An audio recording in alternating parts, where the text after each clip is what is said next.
Hai, Abang Milagro Kelantan di sini. Okey, pada hari ini Abang Milagro Kelantan nak tabur baja pada pokok pisang.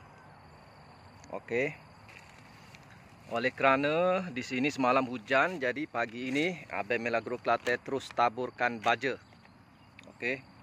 Abang Milagro Kelantan guna baja murah, baja jimat. Yang penting 100% organik dan kualiti premium. Okey, baja apakah yang Abang Milagro Kelantan guna? Okey. Ini dia. Baja organik kualiti premium. Sangat jimat. Macam mana cara guna dia? Okey. Hanya 1 sudu ataupun 2 sudu sudah cukup. 2 minggu sekali taburkan sahaja di sekeliling pokok. Okey. 1 sudu ataupun 2 sudu sudah cukup.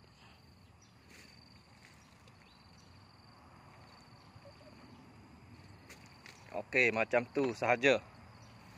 Untuk 2 minggu sekali. Sangat mudah, sangat cepat, sangat jimat. Yang penting kualiti premium. Bukan baja biasa-biasa.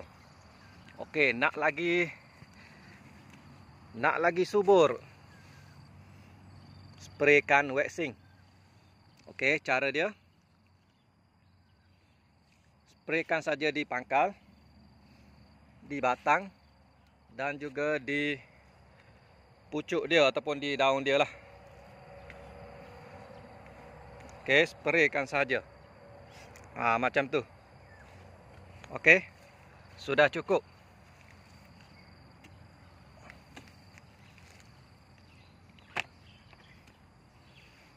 Inilah dia baja murah kualiti premium.